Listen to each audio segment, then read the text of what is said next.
Boa tarde a todos. Meu nome é Maíra, tudo bem?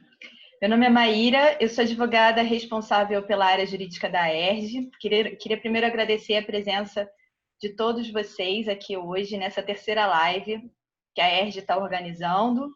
Hoje a gente vai tratar sobre o reequilíbrio econômico financeiro dos contratos administrativos e a gente trouxe bem voltado para a parte prática, e a gente trouxe duas pessoas com bastante experiência nesse assunto, dois advogados com muita experiência no setor da construção, para conversar um pouquinho com a gente a respeito desse tema, que é a doutora Solange Jones e o doutor Gilmar Brunizio. A doutora Solange, ela é membro da diretoria do Instituto Brasileiro da Construção. Também faz parte do quadro de mediadores da Câmara Mediare, e ela é sócia do escritório Magela Jones Advogados. O doutor Gilmar, ele é mestre em Direito Público, ele é integrante do IAB, Instituto dos Advogados do Brasil, e ele é sócio do escritório Mendes e Brunizio Advogados Associados. Queria pedir a participação de todos vocês por meio de perguntas. Quem quiser me fazer perguntas à medida que o webinar for ocorrendo, vocês podem mandar essas perguntas pelo chat, que eu vou, enfim, de acordo com o que eles forem falando, eu vou tentando encaixar no contexto, senão a gente deixa mais para o final. Espero que dê o tempo, né, para tudo. Queria, antes de passar a palavra para os convidados, passar a palavra para o nosso presidente executivo da ERJ, doutor Luiz Fernando Santos Reis, que vai falar um pouquinho do que a ERJ tem feito, do nosso trabalho durante esse período da pandemia, e depois vai dar o início à live. Luiz, a palavra é sua. Obrigado, Maíra. Boa tarde a todos. Obrigado, Solange. Obrigado, Gilmar, pela presença e pela honra que nos dão de estar aqui conosco. A AERJ, a Associação das Empresas de Engenharia do Rio de Janeiro, para quem não conhece, é a associação que completa agora, no dia 25, 45 anos. Ela existe numa ação de proteção, defesa dos interesses das suas associadas, em que hoje prima pela transparência, pela ética e pela necessidade cada vez mais de buscar transparência em todos os atos externos e internos e com os atos do governo. E nessa busca, nós hoje estamos vendo como um dos maiores problemas que afeta as nossas associadas esse problema fruto da pandemia que se chama o reequilíbrio econômico financeiro dos contratos, em função dessa crise sanitária, crise da pandemia que nós estamos vivendo. É óbvio que a redução dos ritmos de execução, alteração dos canteiros de obras, afastamento de operários, problema dos fornecedores, dificuldades operacionais, não recebimento de faturas, são alguns dos problemas que as empresas estão enfrentando. Existe um consenso sobre a necessidade de recomposição do equilíbrio econômico-financeiro do contrato de infraestrutura em função da atual crise. A ERJ já encaminhou ofícios aos órgãos de controle, Tribunal de Contas do Estado, Tribunal de Contas do Município, Controladoria Geral do Estado, Controladoria Geral do Município e Procuradoria do Estado, propondo uma ação conjunta para definir de forma unificada as diretrizes e os métodos que deverão presidir e conduzir os processos que sejam objetos de reequilíbrio econômico-financeiro dos contratos. A ERJ entende que deve-se buscar um cálculo simplificado e expedito dos equilíbrios. Isso deve ser apurado de imediato, na fase em que o contrato se encontra a cada nova etapa, tendo sua evolução acompanhada e notificada. Nós não devemos esperar a conclusão das obras para aí começar a discutir o processo. Eu acho que isso é um ponto-chave, e com a presença de Solange e Gilmar, eu tenho certeza que isso vai ser bastante bem caracterizado hoje. Eu vou começar perguntando a Solange o que caracteriza a força maior nos contratos. A pandemia por si só é um motivo? Solange, a bola é sua. Não, isso é preciso que a gente tenha muito cuidado com essa análise, porque, obviamente, a pandemia é uma causa externa que tem afetado todas as relações contratuais, de um modo geral, mas para que ela seja encarada como força maior no âmbito dos contratos, é preciso que haja uma relação que a gente chama de causalidade entre a pandemia e o efeito provocado no contrato. Então, é preciso analisar o caso concreto. Não é o simples fato de haver uma pandemia e restrições impostas pelas autoridades públicas que fazem com que isso seja força maior no âmbito de cada contrato. É preciso analisar os efeitos concretos da pandemia naquele contrato. Há casos em que a pandemia não provocou um efeito direto, um impacto direto na relação contratual. Então, ela não pode ser invocada como força maior. Tem mais algum comentário a acrescentar, doutor Gilmar? Acrescentar algo depois da doutora Solange é complicado. Mas é de fato o que a doutora Solange enfatizou muito bem, é que a análise deve ser feita em cada caso concreto e, de fato, ter uma afetação no equilíbrio econômico e na expectativa da taxa de remuneração do empreiteiro, que seria o lucro, né? Se manter aquela expectativa. De fato, a análise é factual, né? Cada caso concreto, se de fato a Covid afetou ou não aquela relação contratual. Bom, a gente está falando de força maior, né? A Covid, a pandemia, é alegada sempre pelo contratante, né? Pelas empresas que celebram esses contratos com a administração pública, seja municipal, estadual ou federal. Eu queria saber de vocês se vocês acham que a administração pública poderia alegar o motivo de força maior, em decorrência da pandemia também, enfim, para poder justificar o seu descumprimento contratual. Pode falar, doutora Sônia. É evidente que pode. Na verdade, a força maior é uma cláusula excludente de responsabilidade, né, por não cumprimento de obrigações. Ela pode atingir ambas as partes, e a administração pública, o contratante, seja ele público ou privado, pode também alegar motivo de força maior para justificar o não cumprimento de alguma obrigação. Agora, é fundamental que a gente entenda que a administração pública ela também tem o ônus de comprovar, né? Uma coisa que nós certamente falaremos aqui é da necessidade de comprovar esses impactos, não basta só alegar.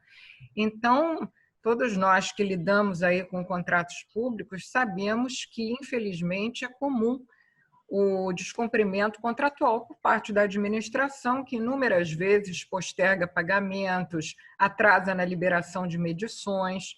Então, é preciso que a administração pública tenha consciência e e saiba que ela, para invocar motivo de força maior, para deixar de cumprir alguma obrigação dela, ela também tem que comprovar ter sido afetada pela pandemia e naquele contrato especificamente, no cumprimento das obrigações dela. Tá. Nesse ponto, doutora Amadeu, eu gostaria de acrescentar algo relacionado ao campo da filosofia e da sociologia, né? No qual, de fato, a administração pública ela pode, sim, invocar a força maior também a seu favor. O único ponto que eu destaco, né, que aí realmente é uma discussão mais teórica, né, acadêmica até, mais importante, é que o Estado ele não pode se comportar como uma pessoa jurídica, né?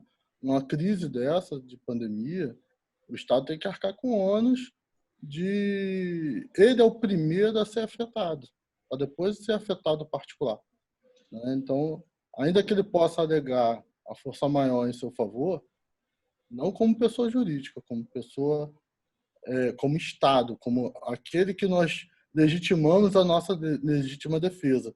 E daí você aplicar o princípio da solidariedade, né? Então, eu tenho esse ponto de vista. O Estado é o primeiro a ser afetado. Ele que tem que suportar esse ônus, porque ele foi criado para isso. Ainda que possa, de fato, alegar. E aí, aplicando-se o princípio de solidariedade, pode-se ter um favorecimento à administração pública. Tem uma pergunta aqui,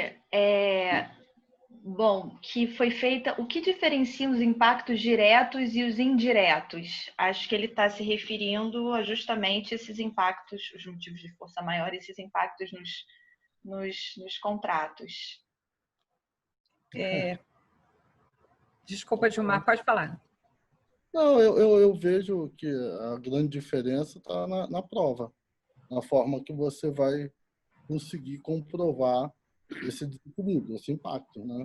O direto e o indireto. O indireto ele é implícito, né? E você vai precisar ter objetivamente elementos que demonstrem que houve aquele indireto. Os diretos são mais práticos, né? São mais palpáveis. Então, no âmbito processual, eu acho que a grande diferença está em como constituir a prova. Eu vou até adicionar um comentário aqui ao Dr. Gilmar, que é, assim, na verdade, haverá muita polêmica em relação a essa apuração de impactos. Isso, assim, isso vai gerar muitas polêmicas, muitas controvérsias,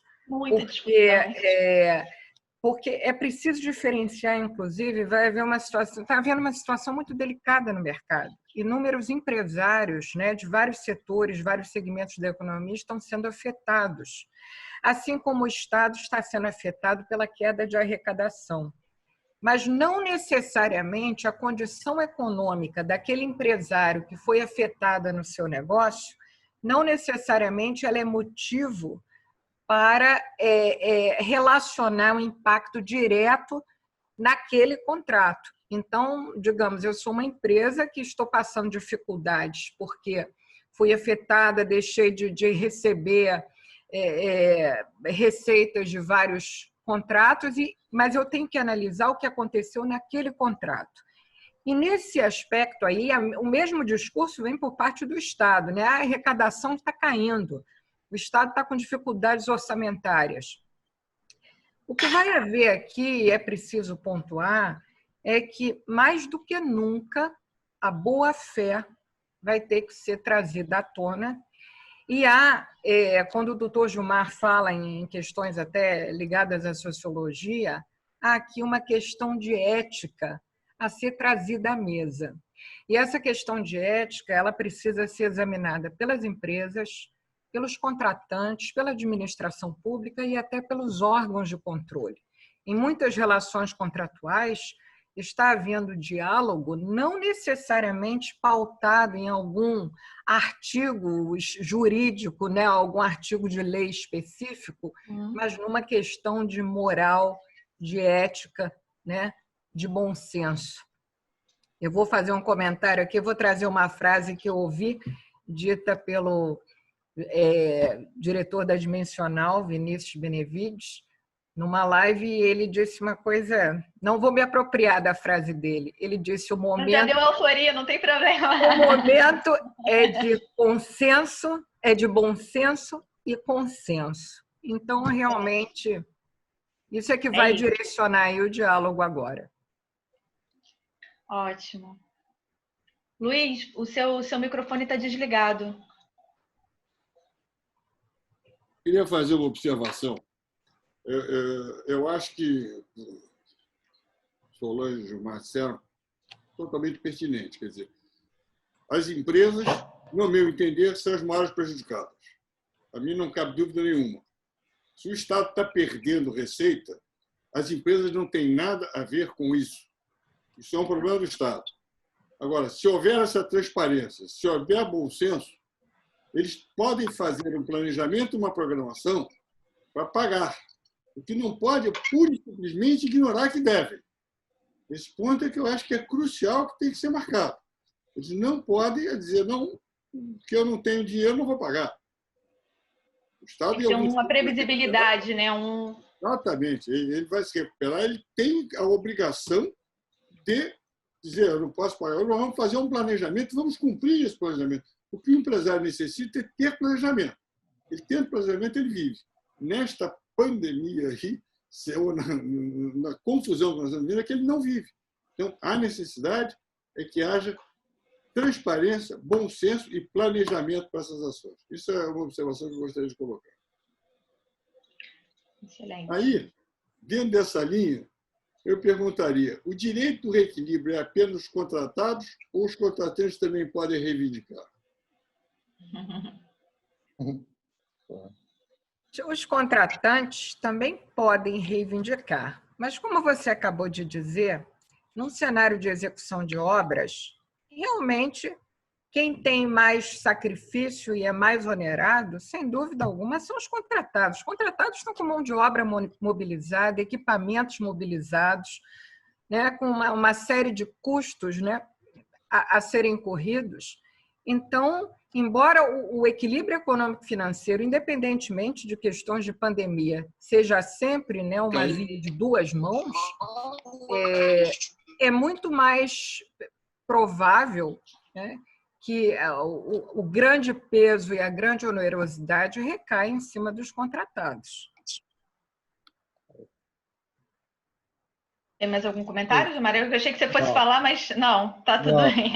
Concordo plenamente. Eu queria fazer uma pergunta para vocês, que a gente sabe que o direito, né, ao reequilíbrio da equação econômico-financeira dos contratos, ela pode ter, enfim, diferentes causas. Mas, muitas vezes, a gente atrela isso à existência da onerosidade excessiva, né? A onerosidade excessiva está prevista lá na legislação civil e ela tem alguns requisitos, né? Você tem que ter um fato imprevisível, extraordinário, que acarrete uma vantagem muito grande para uma parte em detrimento da outra, e aí isso autorizaria a resolução do contrato, ou enfim, ou até mesmo a modificação dessa equação econômica a fim de poder reequilibrá-lo novamente. Aí a minha pergunta é se a onerosidade excessiva ela é indispensável para que haja esse reequilíbrio econômico-financeiro ou não? Qual é a opinião de vocês a respeito? Falar, doutora. Pode falar, Gilmar. Posso falar? Quem será o primeiro? Não, a meu ver, não há necessidade de se comprovar uma onerosidade excessiva. Então, basta o desequilíbrio econômico-financeiro do contrato. A onerosidade, ela existindo, é evidente que ela vem trazer mais robustez, né, no seu pleito. Mas não necessariamente ela é um pressuposto essencial para se equilibrar o contrato. O equilíbrio contratual, ele inclusive tem cláusulas automáticas, né, como reajuste. Né? O reajuste é automático, está previsto no contrato. A administração pública tem o dever de automaticamente reajustar o contrato. Eles não fazem isso, a gente tem que ficar pleiteando, e muitas das vezes nem consegue esse reajuste, só judicializando. Mas o reequilíbrio econômico-financeiro é dado por algumas formas, não necessariamente havendo essa onerosidade. É evidente também que o que é onerosidade excessiva, né?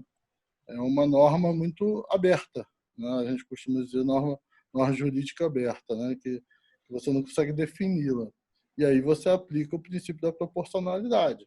Como é que se aplica o princípio da proporcionalidade? Com alguns métodos que você pode fazer através de ponderação de valores, né?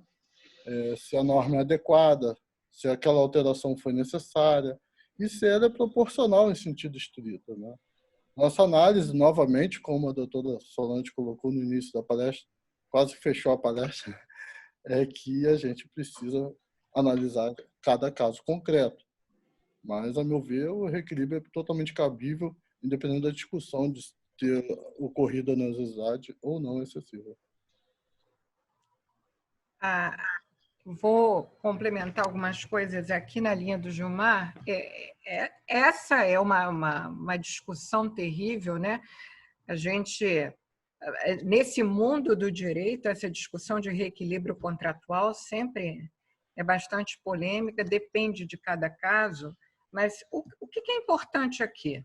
Primeiro,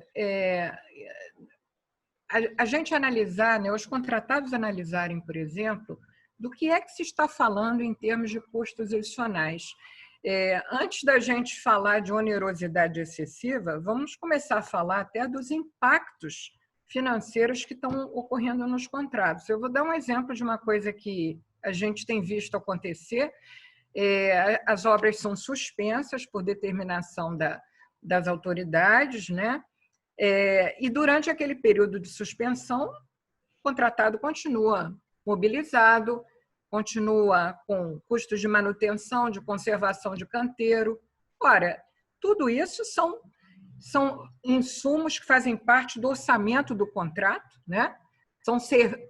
Estão lá no orçamento do contrato. E o contratado fica impedido de medir esse tipo de prestação, porque ela muitas vezes está diluída nos preços, na planilha de preços nos serviços. Como ele ficou com os serviços suspensos, ele não mediu, não tem serviço para medir. Como não tem serviço para medir, ele não recebe esse custo da administração, da manutenção do canteiro, da vigilância. Não é de se pensar que você precisa fazer uma análise de equilíbrio econômico financeiro do contrato para você poder cobrar da administração pública uma coisa como essa.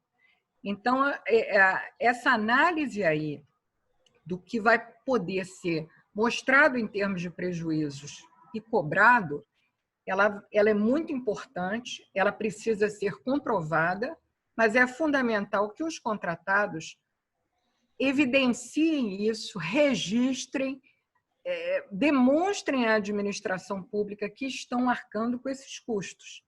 E falando de reequilíbrio econômico-financeiro, do momento em que a equação econômico-financeira inicial foi quebrada, né, como lembrou aí o doutor Gilmar, eu não preciso chegar a ter uma onerosidade excessiva para estar fazendo uma reivindicação à administração pública.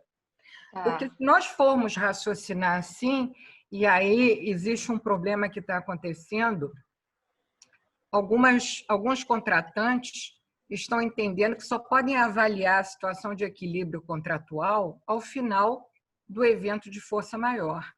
Essa pandemia é algo totalmente inusitado. Nenhum contrato, e é preciso que se entenda isso, nenhum contrato, nem a própria lei, regulou uma situação como essa. Nós não temos um evento de força maior hoje que aconteceu, durou um período e acabou. Nós estamos numa situação totalmente anômala, num evento de força maior que começou, uma situação que começou e que se perpetua. Uhum. Então, na verdade, o arcabouço legal que hoje nós temos não regula isso. Exatamente. E os contratos, na verdade, também não regulam essa situação. O que fazer diante de uma situação dessa? Não é possível se conceber que você vai esperar terminar essa pandemia, que não sabemos quando vai terminar, para só aí poder analisar o que aconteceu no contrato. A empresa quebra. E isso que você está falando tem a ver com uma pergunta aqui que fizeram. É possível solicitar o reequilíbrio após o término da relação contratual entre o Estado e o ente privado? Acho que pelo que você está falando, possível mas não é indicado, né? Veja bem, se a relação contratual se encerrou, você não está mais falando em reequilíbrio do contrato. Uhum. Você está falando numa indenização. O contrato se reequilibra durante a vigência dele.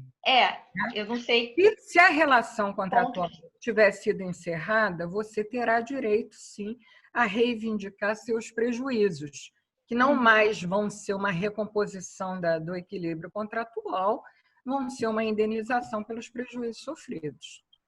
Perfeito. Eu queria fazer duas observações. Esse problema da onerosidade é uma interrogação. O que é onerosidade proporcionalmente ao valor do contrato? Você, da hora que você vai analisar, pode ser 1% num contrato muito grande ou 10% para um contrato médio. Então, eu acho que não há esse problema da onerosidade. Houve uma quebra dos princípios estabelecidos quando eu apresentei minha proposta. Não interessa o tamanho dessa quebra. Houve um desequilíbrio nesse instante. E esse é o ponto que eu acho que é a chave da história. Não adianta quebra da dizer equação inicial. Pronto. Alterou a equação inicial, eu tenho que me defender e tenho que buscar o que é meu direito quando eu propus e assinei aquele contrato. Esse, para mim, é um ponto chato. Agora, dentro disso, tem que começar a reivindicar. Ontem tinha que ter começado. Nós já estamos no 3º mês de pandemia. Nós já estamos no 3º mês em que as empresas estão sofrendo por falta de condições de tocar as obras no seu ritmo. Quem ainda não notificou, quem ainda não entrou, está perdendo tempo. Os órgãos estão tão desorientados ou mais que as empresas. Eles não sabem o que fazer. Tem órgão que mandou parar a obra e o mesmo órgão parou uma obra e continuou outra. Exatamente. Então, eles estão absolutamente perdidos. Se nós não nos notificarmos, se nós não ficarmos em cima marcando posição, não é que você vai resolver agora, você vai começar a marcar posição. Como é que marca? É jornal, é notícia, é diário de obra, é o diabo a quatro que você tem que estar mandando e enchendo o juízo do cara todo o instante. Sem o que você, quando for reclamar, vai estar uma maçaroca de papel que você não sabe nem por onde começar. Não sei a experiência da Solange, do Gilmar, a gente teve exemplo do que aconteceu na Serra, que todo mundo veio reivindicar depois, e aí até hoje os processos estão rolando. Então, eu acho que isso é uma preocupação que a ERJ tem, que ela gostaria de incutir em todos os seus associados. Se preparem, peguem assessoria, a gente está pronto a conversar, mas entre imediatamente. A gente tem recomendado a elaboração de um relatório circunstanciado, inclusive das dificuldades, dos novos custos, né, havendo suspensão. É você conseguir delimitar para a administração pública aqueles eventos que não teriam ocorrido se não existisse a epidemia, né? Então, você precisa fazer um relatório demonstrando isso. Tá? Por exemplo, algum insumo lá, algum produto você precisa aplicar na obra que você não consegue comprar e com isso atrasou a sua cronologia e às vezes o atraso no cronograma da obra afeta uma compra de um outro item, né? Então você precisa demonstrar isso através de um relatório circunstanciado e com dados empíricos. O que é isso? Você precisa tu mandou um e-mail para o fornecedor solicitando a compra de uma determinada quantidade de tinta. Ele te respondeu que não tem como entregar naquele período por conta da Covid. Isso é elemento para você dispor lá no teu relatório circunstanciado para que você venha pleitear e também dar a oportunidade da administração pública se planejar com relação ao seu contrato. Porque muitas das vezes o fiscal ele não se atenta a esse tipo de coisa e que atrasa a sua execução por conta de uma crise. Então, você precisa circunstanciar isso, você precisa noticiar a administração pública esses eventos, esses fatos, para que isso possa embasar um pedido de reequilíbrio ou até mesmo que venha colaborar para que a administração pública planeje melhor seu contrato. Se vai suspender, se vai continuar. Então, é muito importante isso que o doutor Luiz Fernando falou, a elaboração desse relatório e a apresentação à administração pública. Desde já. Desde já e se municiando, né? Eu acho que isso tudo tem a ver... Desde ontem. Isso tudo tem a ver com uma pergunta que foi feita, está falando assim, na medida em que a administração pública federal não tem noção do que vai acontecer em termos de reequilíbrio, há alguma possibilidade de solução dos pleitos em curto prazo? Seria necessário, por exemplo, aguardar alguma orientação geral por parte dos órgãos de controle antes da administração se manifestar? Eu queria até pegar carona na fala do doutor Gilmar sobre a questão do planejamento. Assim, primeiro, respondendo essa pergunta, não há necessidade de aguardar a posição dos órgãos de controle, porque, na verdade, nós estamos numa situação anormal e que ela deve ser analisada em cada caso. Isso é fundamental que as pessoas entendam. Não há uma receita pronta aplicável a todos os contratos. Isso é fundamental. Agora, essa questão da administração pública se planejar, ela é uma questão muito séria. E isso não está acontecendo. A gente tem situações em que a mesma entidade da administração pública determinou suspensão de uns contratos e outra diretoria da entidade determinou a continuidade de outros contratos. Uhum. Vamos esclarecer que não há diferença de serviços essenciais ou não, contratos da mesma natureza.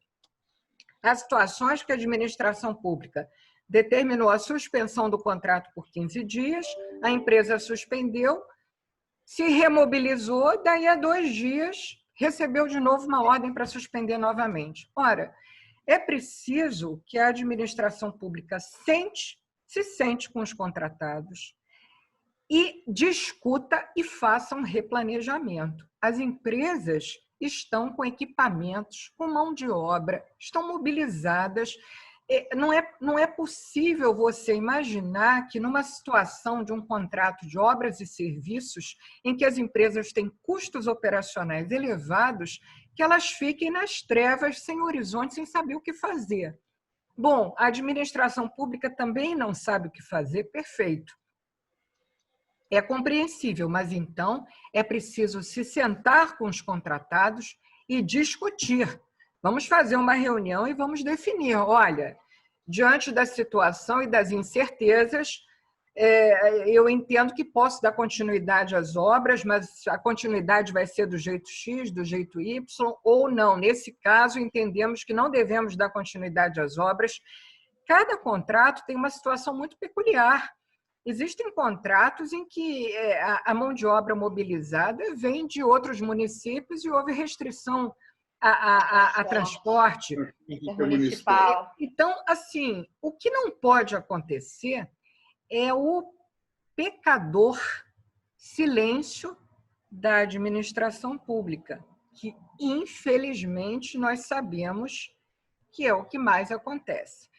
E eu acho muito importante pontuar uma outra coisa que as empresas também vêm sofrendo, que são as famosas restrições nos registros.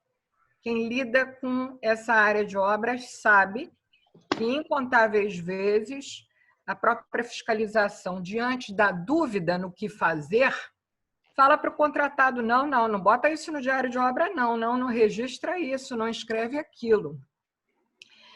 Existe uma questão aí fundamental a ser colocada. Primeiro, o gestor público tem que entender que o registro que o contratado faz não necessariamente vai se traduzir na concordância do administrador público em pagar alguma coisa. Mas não é possível que ele, administrador público, cerceie o direito do contratado e o dever que o contratado tem de registrar as coisas que acontecem. Se ele vai pagar ou não, entende que é devido ou não, isso vai ser foco de uma análise específica. Uhum. Mas o que não pode haver, assim, a bem de uma relação cordial e cooperativa, os contratados não podem deixar de registrar os impactos que estão acontecendo. Então, o que é que eu estou gastando na minha obra a mais? Que providências eu tive que tomar? Eu tive que mandar para casa pessoas que documentar tudo, né? São pessoas que estão na faixa de risco. Eu tive uma queda de produtividade, eu tive uma redução do ritmo de obra aqui, eu estou com materiais que não chegaram. Tudo isso tem que ser registrado e a administração pública não tem que ter medo desses registros. Ela vai ter o direito de fazer a análise junto com o contratado e eles chegarem a um consenso. E aí, talvez, voltando assim, pouquinho antes de você ter falado isso, Solange, tem uma pergunta aqui que fala: que instrução devemos seguir a partir do momento que identificamos um desequilíbrio em contrato que está em vigência e sendo executado, levando em consideração que a continuidade do contrato piora o desequilíbrio? Acho que é aquilo que você tinha comentado um pouquinho antes, né? Que as duas partes vão ter que sentar e vão ter que conversar e pegar os seus registros e, enfim, discutir o que vai ser feito a respeito, né? Eu queria pegar o que a Solange disse para incorporar isso que você falou, que é o seguinte: eu sou engenheiro, vivi em obra grande parte da minha vida e vi tudo isso, do fiscal dizer que não anote no diário de obra. Passei por isso. E aprendi que no dia ele dizia isso, eu saía, fazia uma carta e mandava para o superior dele. O que não pode é deixar de configurar o que está passando. Se você não configurar agora, você vai perder a chance de reivindicar depois. Eu acho que é fundamental. Eu ouvi numa outra live que eu participei, tudo que você puder contar para justificar o seu desequilíbrio, você tem que montar, preparar e ir encaminhando passo a passo. Eu vou ser chato nisso, vou insistir nisso, mas é a única arma que você tem. É um belíssimo dossiê constatando tudo que passou. Não esqueçam que o canteiro de obra que você tinha não é mais o mesmo que você tem hoje. Você tinha um refeitório para 100 pessoas, hoje não dá mais 100, vão ser 50, mais 50, mais 50. Então, tudo isso desequilibrou sua equação inicial. E você tem que documentar para reivindicar isso desde já. Quer falar alguma coisa? É coisa bem rápida. Eu vou ser um pouquinho mais duro. Acho que a doutora Solange colocou um ponto crucial. A administração pública, depois que a obra está... Você entregou a obra está funcionando, inaugurou. Quer dizer, já se captou os votos. O serviço está funcionando para a sociedade. Eles não pagam o resto a pagar, tu acha que eles vão pagar desequilíbrio depois da obra pronta? Então você tem que notificar já. Aí o doutor Luiz falou, tem que notificar ontem. E aí, eu acho que tem um gancho com essa pergunta feita aqui do Marcos Almeida, que ele fala o seguinte: o reequilíbrio econômico-financeiro deve ser do contrato globalmente falando, ou pode-se estudar os impactos e desequilíbrios somente no período da pandemia?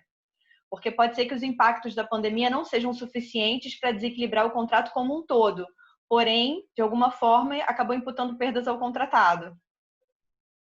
E aí, como vocês estão falando que tem que ser feito à medida que as coisas vão acontecendo, né, e sendo registrado e documentado.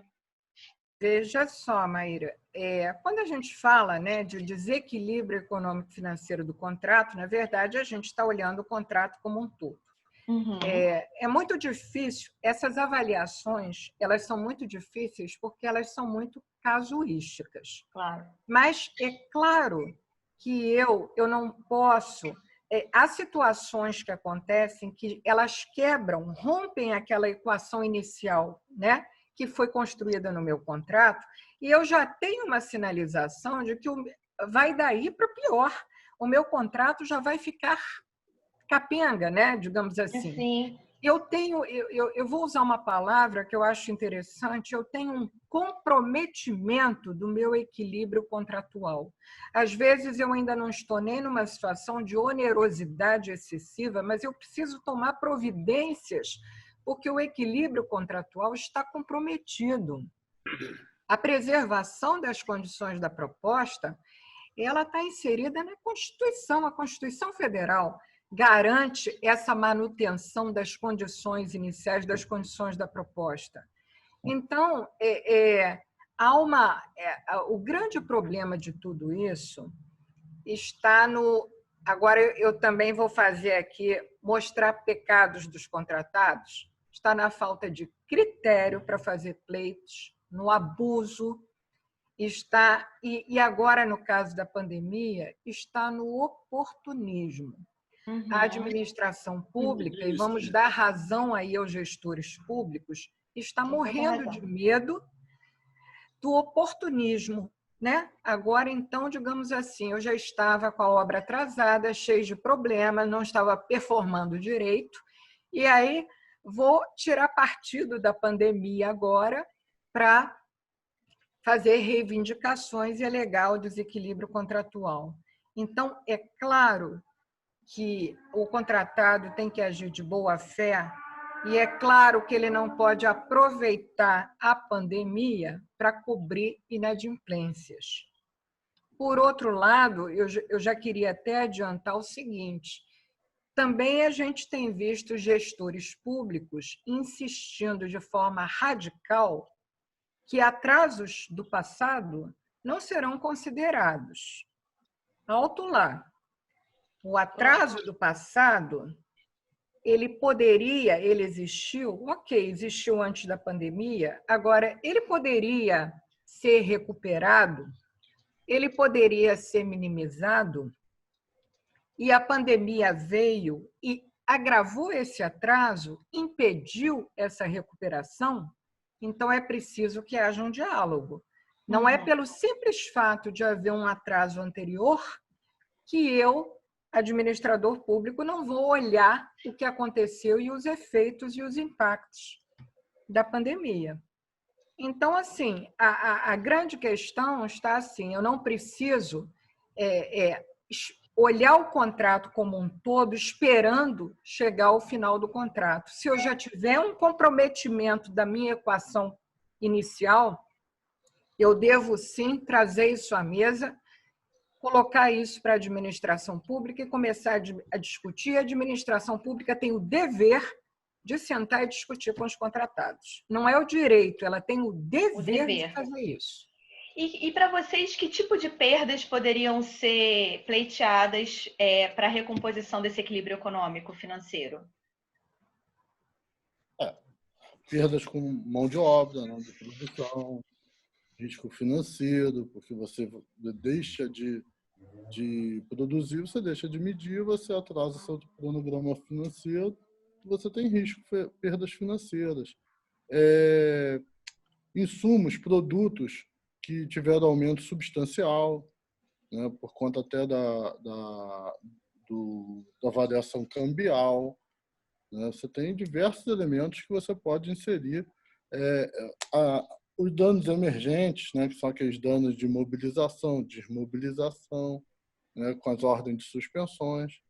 Então, são vários danos que podem ser inseridos, né, nesse pleito. Né? Os custos adicionais, custos, por exemplo, com medidas mitigatórias, porque é muito importante, por uma questão de honrar, inclusive, a boa-fé obrigatória na condução dos contratos. As partes têm obrigação de tentar mitigar esses efeitos da força maior. Note bem que essa obrigação não é só do contratado, essa obrigação é do contratante também. Então, a gente também vê o contratante cobrando dos contratados, né? Obrigação de tentar mitigar os efeitos, e o contratante não faz a parte dele, ele também. Sentar e discutir com o contratado, discutir algum custo adicional, já alterar alguma condição de pagamento, são maneiras de mitigar os impactos. E isso também é obrigação do contratante. Essa questão dos custos que tipo de custos a serem cobrados, vai ser uma análise que você vai mergulhar em cada contrato. Ociosidade, improdutividade. BDI, em relação... Tem uma pergunta aqui que fala sobre isso. Levantados os custos dos impactos diretos, seria possível a aplicação do BDI nesse valor, uma vez que foram custos que necessitaram ser administrados? Sim, eu entendo que sim. Eu entendo que sim. Porque compõe a proposta, desculpa, doutor. Nada, Gilmar. Compõe a proposta inicial. O BDI, ele acompanha todo o contrato. É o pacto original, faz parte, acompanha igualmente. Você não pode abrir mão das suas despesas indiretas. Você tem um preço, né? O BDI é o seu preço de venda, né? Tem o seu lucro, tem as suas despesas indiretas. Talvez o que seja discutível, me parece discutível, por exemplo, eu poder cobrar perdas financeiras, né? Decorrentes de frustração de receita. Então, eu ia receber o dinheiro, eu ia faturar, ia receber o dinheiro e aplicar esse dinheiro. Aí a gente já começa a entrar numa seara polêmica, né? Porque a administração pública também pode alegar que também foi afetada pela força maior, né? existe aí uma discussão, né, de cada parte arca com suas perdas, o que seriam, salvo se tiver regulado no contrato isso, e nesses contratos essas coisas não são reguladas, né? Quem vai arcar com que perda em caso de força maior. Então, essa seria uma seara mais polêmica. E o que significa perda? Mas uma coisa que me parece muito, muito clara é o seguinte: um contratante não pode dizer para mim que eu ficar com a obra suspensa, né, mantendo canteiro, pagando manutenção de canteiro, vigilância, etc., que essa perda é uma perda minha, decorrente de força maior que me caberia assumir. Porque, a prevalecer esse raciocínio, eu vou estar financiando, né, a obra paralisada e passando para os meus ombros um risco que não pode ser meu. Então, eu acho que há uma deturpação desse tipo de raciocínio, né? Pagar a administração central, os custos diretos, os indiretos, a manutenção de canteiro, vigilância, etc., isso, de jeito nenhum, pode ser uma perda que o contratado vai assumir. Porque vai haver até um enriquecimento indevido por parte da administração. Tá? Sim. Fala, Gilmar. Não, eu só ia pontuar a questão do risco financeiro. Quando eu falo de risco financeiro, são aquelas aquisições que você fez. A administração pública não se planejou, porque já tem 90 dias de pandemia, e simplesmente você está lá produzindo, sei lá, um número absurdo de serviços de serralheria, por exemplo, que às vezes demora 60, 90 dias para entregar, e você, geralmente, esse serviço você paga relevante percentual antecipadamente, né? Produzir janelas, serralheria é um bom exemplo. E suspende a obra. A produção já estava lá em 60 dias sendo feita. Você vai ter que pagar aquele outro seu fornecedor, né? E aí essa falta de planejamento da administração pública, por conta que a gente já está falando de 90 dias de pandemia, não se justifica mais a administração pública falar que por causa do Covid eu vou parar a obra. Tá, podia ter parado 90 dias atrás. Então, quando eu falo de perda financeira, são essas despesas já realizadas. Mas eu concordo, a gente vai ficar aqui pedindo aqui ressarcimento de circulação de moeda, né? Não é isso. Eu digo perda financeira por conta do que você já tinha se comprometido. Tá ótimo. Eu tô vendo aqui, gente, que tem muitas perguntas sendo feitas. Eu acho que isso é um tema que gera uma infinidade de questionamentos. Aqui discutindo, né? Pois é, e a gente tem que avançar por causa da hora. Então eu vou fazer uma próxima pergunta. Se der tempo, a gente faz essas perguntas que estão sendo feitas sobre esses assuntos dos custos, da recomposição, enfim, mais para o final. Eu queria saber de vocês, bom, a gente sabe que foi decretado estado de calamidade pública em decorrência da pandemia da Covid, e se esse estado de calamidade pública, ele autorizaria o cancelamento de empenhos? Quais as consequências disso? E ainda um complemento. Se eu devo dar continuidade à execução de um contrato mesmo sem empenho nessa situação? Bom, posso começar, doutor? De fato, o estado de calamidade pública, né? Aqui no Brasil tem uma lei, 11.101, se não me engano, ela regula o estado de calamidade pública. E lá tem uma excepcionalidade com relação ao cumprimento dos empenhos, né? Lá ele suspende a eficácia do artigo 9º, e algumas exceções são conferidas ao gestor público. Uma delas é limitar a emissão de empenhos.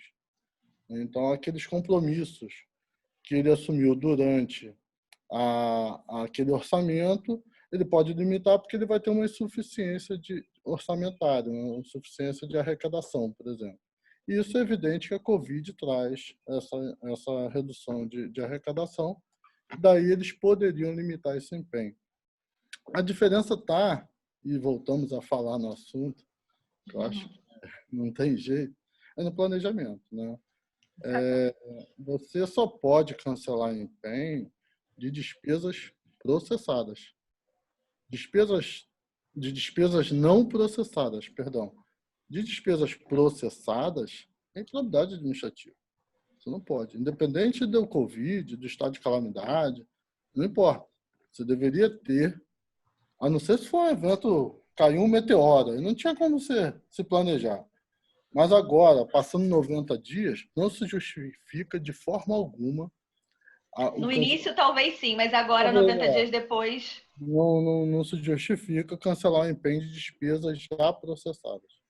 Tá? As não processadas, e aí a doutora Solange falou muito bem, é o bom senso, vamos continuar a obra ou não vamos continuar a obra? Né? Porque não vamos deixar essas despesas serem processadas, né? Vamos parar a obra aqui, vamos reduzi-la, não vamos fazer a pintura, não vamos fazer o acabamento, vamos fazer só a estrutura. Depois, ano que vem, quando eu tiver orçamento, eu volto, né, para não perecer as estruturas, os aços que estão aparentes. Enfim, esse bom senso colocado pela doutora Solange, que o administrador público ele tem um dever de ter. Então, aí pode me perguntar o que é despesa processada e o que é despesa não processada. Tá? Estando do lado de lá da administração pública, se defende que as despesas processadas são aquelas liquidadas, tá? Que já teve a ratificação e a certeza da execução daquele serviço. Estando do lado de cá, dos particulares, a outra corrente entende que é aquela despesa já realizada mesmo, aquela que você já aplicou na obra, que o fiscal já tem condições de atestá-las. Essas despesas não poderiam ser canceladas. Mas as liquidadas, inequivocamente, não podem ser. Mas a corrente majoritária já entende que são aquelas realizadas. Então, é questão de planejamento. A última pergunta, né, a última questão que foi colocada é se pode fazer obra sem empenho. Olha, a administração pública não pode contrair despesa sem empenho. Então, óbvio que você não pode fazer obra sem empenho. Você vai estar correndo o risco de cair naquele malfadado reconhecimento de dívida. Porque o reconhecimento de dívida nada mais é de reconhecer que algo foi ilegal. Algo não foi conduzido da maneira como a legislação pretende. E daí, eles morrem de medo de fazer um reconhecimento de dívida porque os órgãos de controle externo vão cobrar dele. Pô, por que você não fez a licitação? Por que você não emitiu empenho? Enfim. E esse reconhecimento de dívida geralmente descamba para uma sindicância, processo administrativo disciplinar, e nenhum gestor público quer colocar seu CPF lá, sua matrícula nesse risco. Qual o resultado disso? Não se reconhece a dívida, judicializar a ação de cobrança, enfim. Não se recomenda de forma nenhuma executar obra sem empenho. Não, pois eu tenho um comentário aqui falando, na Prefeitura do Rio de Janeiro, quando foi paralisada a obra, não tínhamos empenho, estávamos aguardando e, como de costume, trabalhamos. Não, isso não é o recomendado, não é? A obra não tínhamos empenho. Bom, então ele já estava trabalhando sem empenho.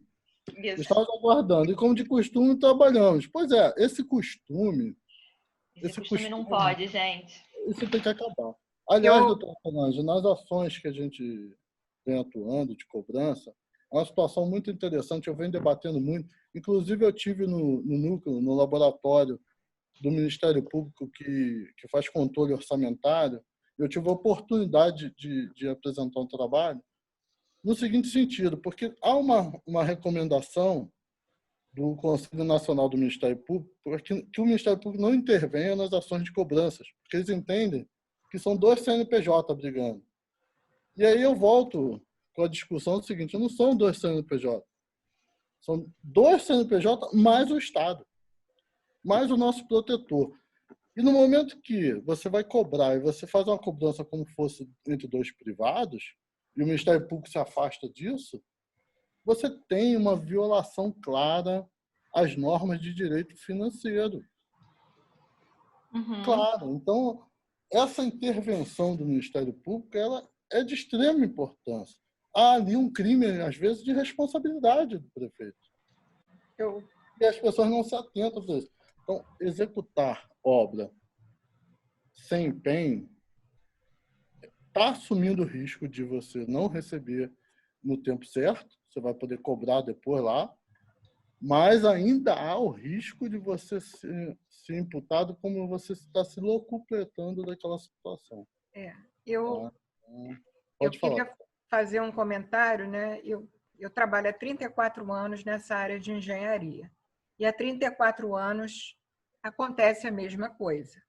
Inúmeras, incontáveis vezes, mesmo sem pandemia, sem evento de força maior, empresas fazem serviços sem empenho, porque o empenho ainda não saiu, está esperando, enfim. E inúmeras vezes, e talvez até a maioria, isso não seja por má fé, por nenhum desejo de burlar leis, seja por aquela urgência da engenharia, de resolver as coisas.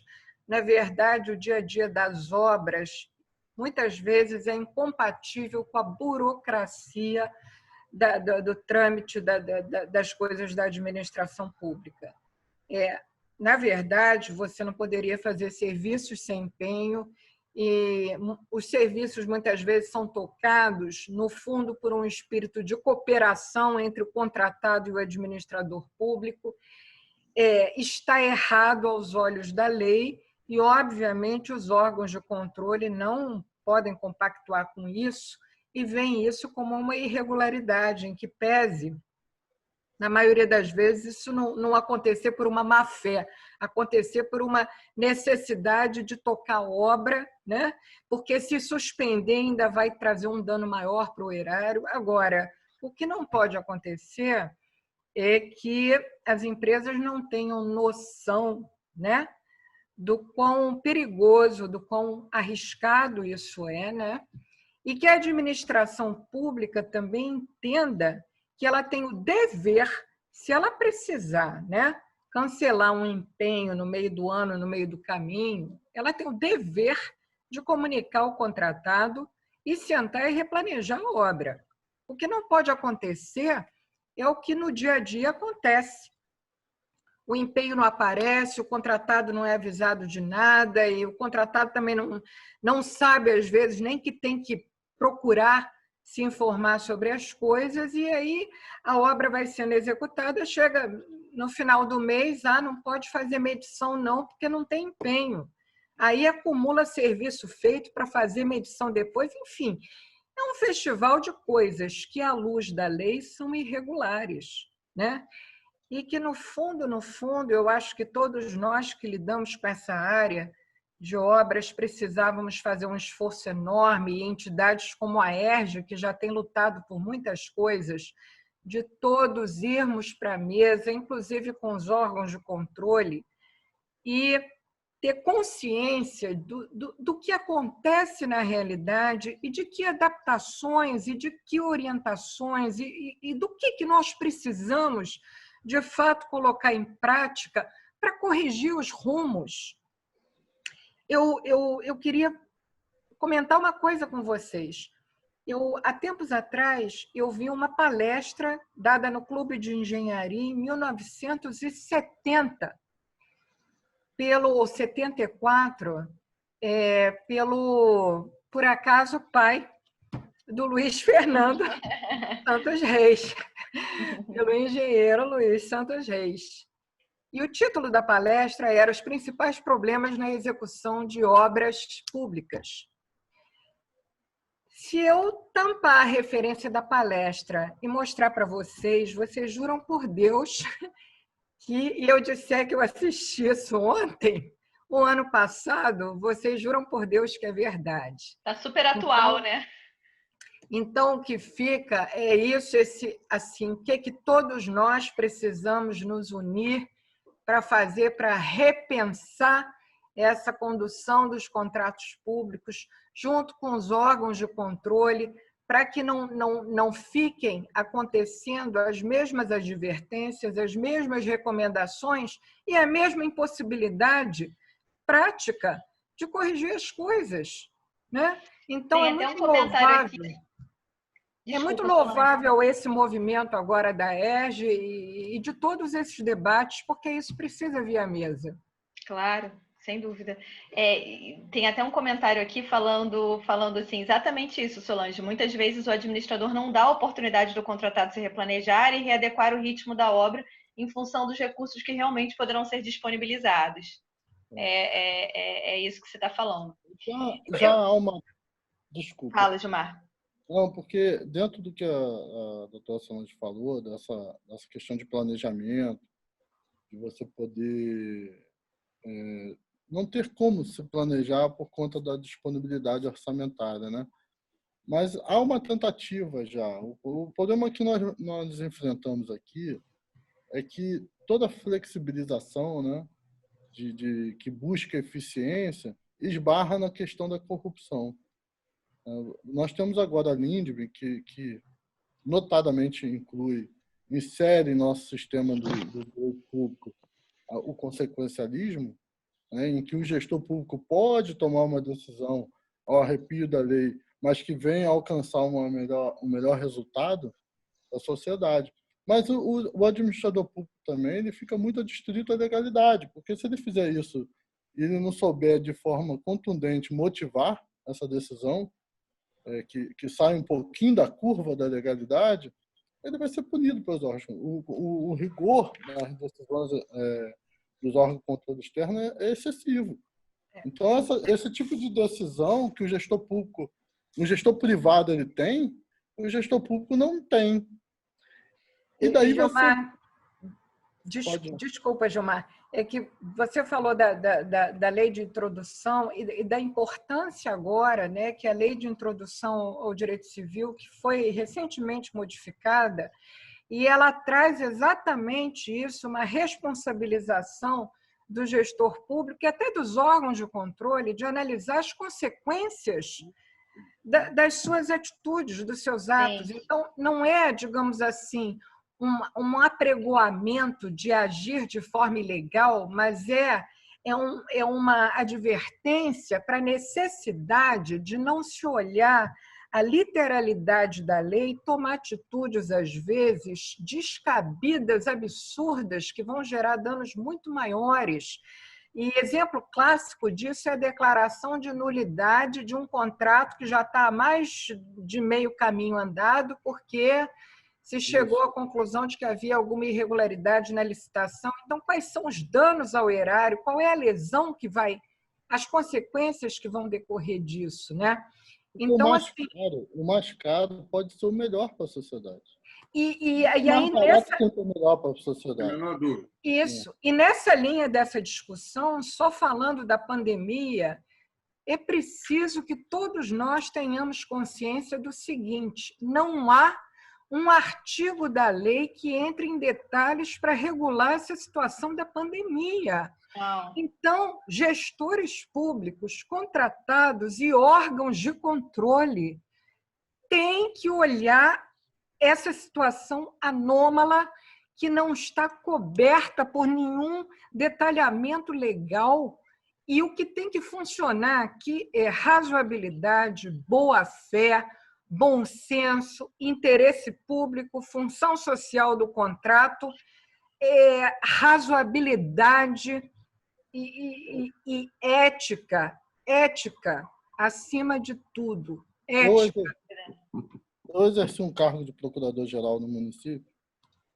Com 9 dias de governo, nós tínhamos acabado, nem conseguia saber qual era a minha cadeira ainda. O prefeito foi convocado no Ministério Público para ele justificar como ele contratou aquela empresa para fazer o recolhimento de lixo de forma emergencial. Era um município que todo dia saía na Globo, que o prefeito sumiu, e aí aquela lixarada na rua. Com 9 dias de governo, o MP já estava, em vez dele chamar para poder colaborar, ajudar, né? Como é que se faz assim. Não, ele foi lá perguntar como é que nós tínhamos feito. Evidente que a gente tinha todos os procedimentos e ele ficou com cara de tacho. mas esse rigor com a administração pública, da administração pública, dos controles externos com a administração pública atrapalha de fato e repercute ao contratado. Fala, doutor Luiz. Na verdade, assim, a gente que olha toda a história, né, do desenvolvimento dessa área de engenharia, a gente compreende, e vamos lá pontuar, é louvável a atuação de órgãos de controle, é preciso realmente que haja uma moralização das atividades, é compreensível que órgãos de controle não compactuem com irregularidades, porque realmente, se o órgão de controle começar a deixar as coisas acontecerem sem botar um freio, não vai haver regra. Mas o momento agora, o momento é de diálogo. Não é mais possível, inclusive, que sejam estigmatizadas as empresas de engenharia. A gente veio de uma época de demonização das empresas de engenharia absurda e a gente não pode mais conviver com esse estigma. A gente tem que resgatar o orgulho da engenharia do nosso país, orgulho. E eu, que como advogada trabalho há 34 anos nessa área, eu tenho orgulho, né, de atuar nessa área, de tudo que a engenharia brasileira representa e de tudo que a engenharia brasileira fez. Então, nós precisamos agora realmente nos unir num pacto de ética, de bom senso, de boa fé, para achar soluções para sair dessa crise terrível causada pela pandemia, porque assim não há como prever ainda nem quantificar os efeitos que vão surgir daí para frente. Eu só queria fazer dar um conselho aí, lembrar que muitas empresas às vezes não têm estrutura interna, têm dificuldade de quantificar prejuízos, de calcular improdutividades, ociosidades. Se tiverem essa dificuldade, busquem um consultor técnico externo. Há inúmeras pessoas idôneas, capazes, há muitos engenheiros dando consultoria, pessoas que têm experiência em análise. Parece que vai gastar um dinheiro maior, mas, na verdade, você vai economizar lá na frente. Exatamente. Né? Assim, na verdade, isso não é um gasto, é um investimento. Sim, você precisa, de repente, pega um consultor técnico, um engenheiro especializado, que tenha prática em fazer essa quantificação para apresentar a sua reivindicação bem formulada, bem colocada, com evidências, com comprovações. Muitas e muitas vezes os contratados eles têm razão, mas eles perdem o direito porque não sabem fazer os enquadramentos técnicos, muitas vezes os enquadramentos jurídicos, mas, acima de tudo, as evidências técnicas. Sim. Então, independentemente de polêmicas, se vai ser teoria da imprevisão, força maior, reequilíbrio, a emergência agora é registrem os impactos, tudo que vocês estão gastando, raciocinem sobre isso, né? Documentem. Sem dúvida, falou muitíssimo bem, Solange. A gente está se encaminhando para o final, ainda tem mais algumas perguntas, eu não sei se vai dar tempo, mas eu vou fazer mais umazinha, só mais umazinha, Luiz. Que eu acho importante. Se deixar, nós vamos virar à noite. E aí depois a gente fecha, porque é um assunto que, enfim, né, geram muitas dúvidas e tem muitas polêmicas. A pergunta que eu quero fazer é o que as empresas podem fazer quando a administração pública pede desconto nas faturas? Não dá. Não dá. Se alinhando ao que eu já disse sobre o empenho, né? Foram despesas já realizadas. Você já contava com aquele resultado, né? Se mantendo lá a proposta originária dentro da sua expectativa de performance e eficiência dentro da sua empresa, você conta com aquilo ali e você não pode ser compelido a dar um desconto imprevisível, não tem nenhuma previsão legal, começa por aí, né? E você não é obrigado a isso, nem em tempo de Covid. Nem em tempo de Covid. Eu acho que ele falar que não tem dinheiro, não tem capital, né? A insuficiência financeira é justificável, ele vai continuar te devendo. Mas te dar um desconto é você renunciar àquele percentual. Renunciar ao seu direito. Aliás, acho que seria tema de outra live. Outra live, é essa questão da renúncia. Muitos renunciam aos seus direitos na prorrogação de contrato, na renovação. E o desconto é uma renúncia. Uma vez, uma palestra, assim que o Eduardo Paes assumiu o governo do Rio de Janeiro, ele decretou lá a redução de 20% de contrato. Naquela oportunidade, a ERJ me pediu para fazer uma palestra, né, para falar se era constitucional ou não aquele decreto. É evidente que não era constitucional, era um desconto arbitrário, sem nenhuma análise de nada. E outra coisa, ele queria desconto sem reduzir o quantitativo, quer dizer, era totalmente inconstitucional e ilegal. Mas um dos empreiteiros lá na ERJ é assim, né? Na ERJ às vezes são essas surpresas assim. Eu devo ou não aceitar o desconto de 20%, né, nos meus contratos?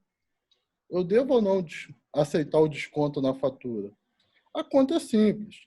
Se você aceitar desconto de 20%, você recebe 80% agora.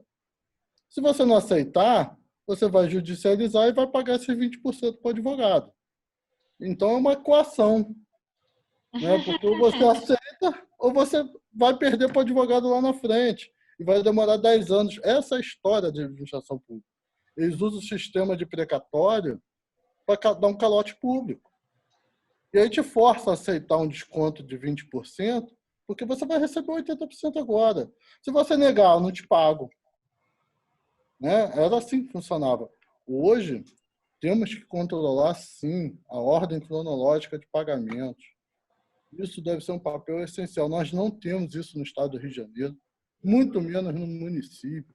Essa ordem cronológica é totalmente violada. Muito violada. Inclusive, a ERJ, já junto com a AB, já oficiou o Tribunal de Contas do Estado do Rio para a gente analisar isso, como é que vai ser feito, né? Padronizar, mas é uma luta isso, né?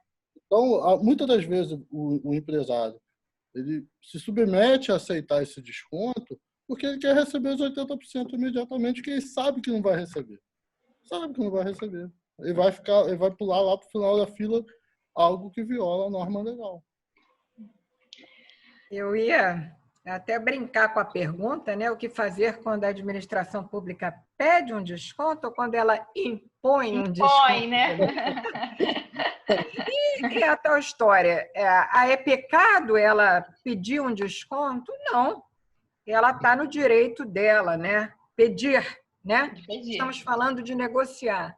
Estamos falando de diálogo, planejamento, transparência, ética, olhar o interesse público, olhar a função social do contrato, discutir com transparência, com boa fé.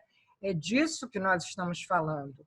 E é fundamental, se não houver nesse momento um espírito de cooperação entre contratante e contratado, o buraco vai ser muito maior.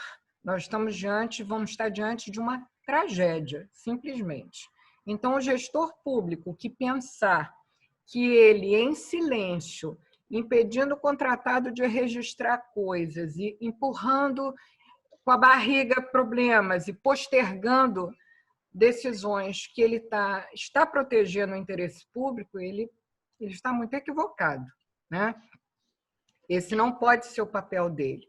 Da mesma forma como o contratado também que pensar que pode pegar carona na pandemia para encobrir as suas inadimplências e tentar ainda melhorar a rentabilidade do seu contrato, também está completamente equivocado, né?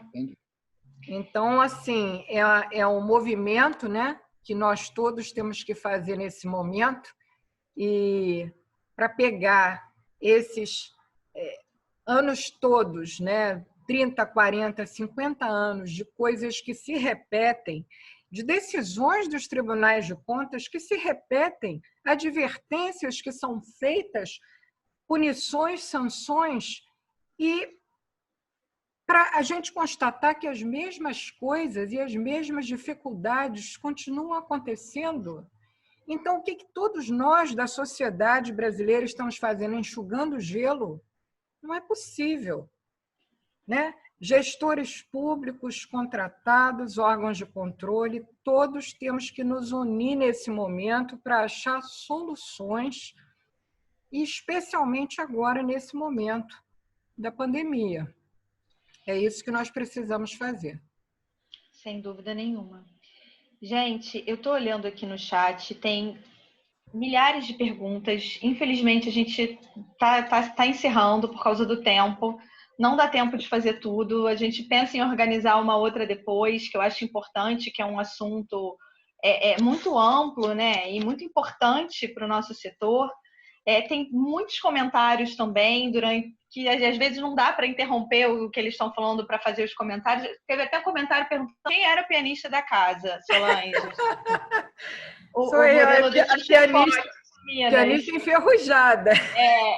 Tiveram muitos comentários bem bacanas. Eu queria agradecer a participação de todo mundo que ficou aqui assistindo com a gente esse tempo todo.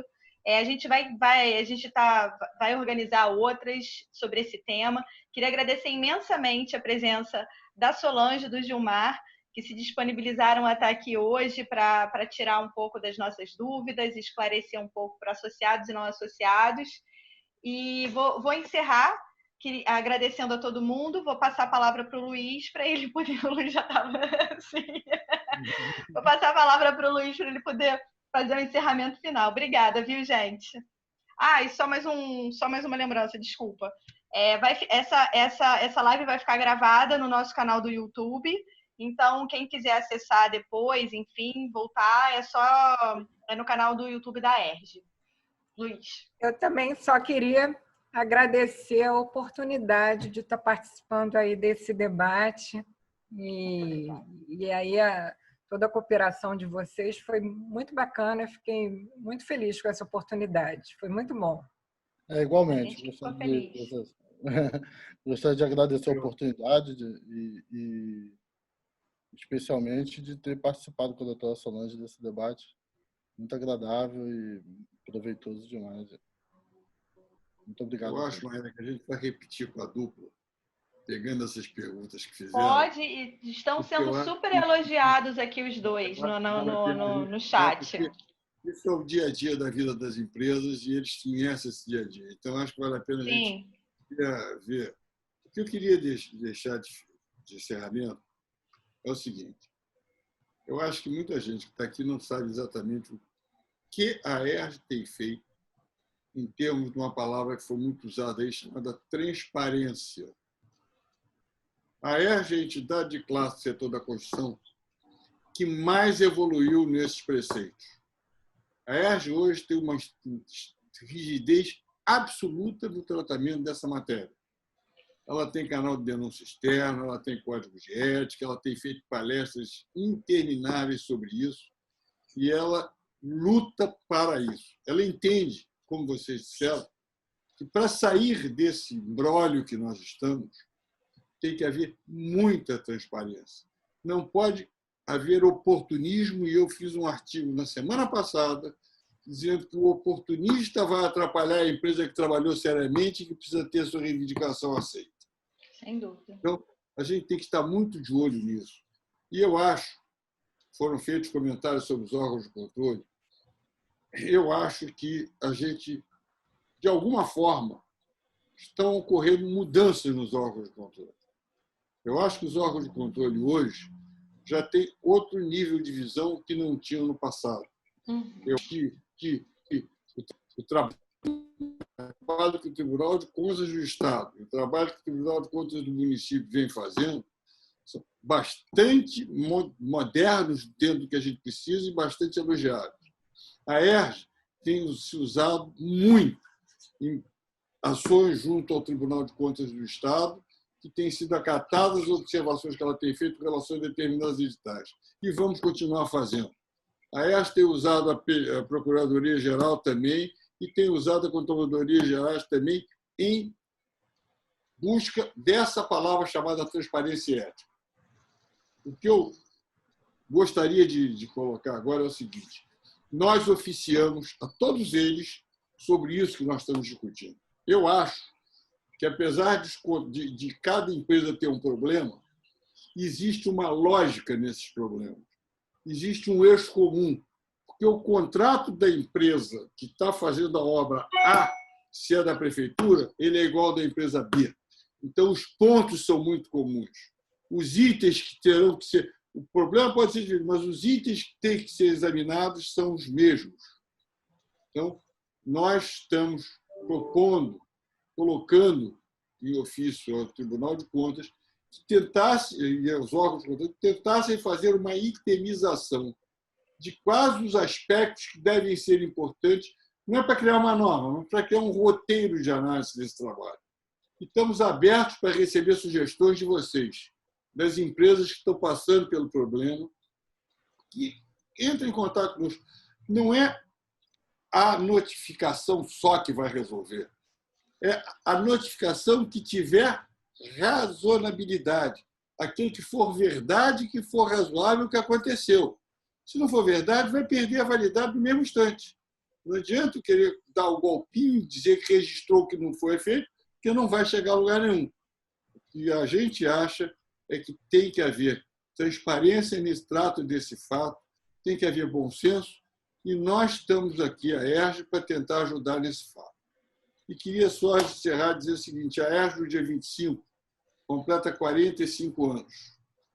E nós, em condições normais, faremos uma reunião, uma comemoração, mas vamos fazer de qualquer jeito num sistema de Zoom, em que nós estamos convidando o presidente da Câmara Brasileira da Indústria da Construção, Zé Carlos Martins, o presidente do Conselho de Infraestrutura da Câmara Brasileira da Indústria da Construção, o Carlos Eduardo Lima Jorge, e o Cláudio Fritztak, que hoje é um dos maiores donos da InterB Consultoria, que é um dos maiores pensadores hoje em termos de infraestrutura do Brasil, para discutir um pouco sobre qual é o futuro do nosso setor pós-pandemia. É uma incógnita, mas vamos tentar ver como é que as empresas devem se preparar para isso.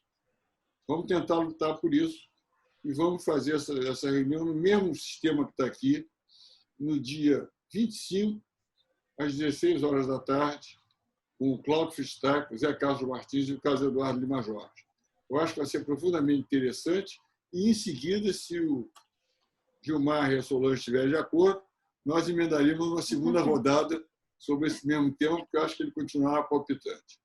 Queria agradecer a todos e queria dizer a todos o seguinte: nós tivemos hoje, no pico da casa, 170 participantes assistindo, que eu acho que foi muito bom. E eu queria agradecer muito a vocês, porque eu achei que foi extremamente produtivo, muito bom mesmo, extremamente positivo, e vou reproduzir isso. Obrigado a vocês, obrigado a todos, e muito boa noite. Boa noite a todos. Obrigada, gente. Boa noite a todos, viu? Tchau. Tchau.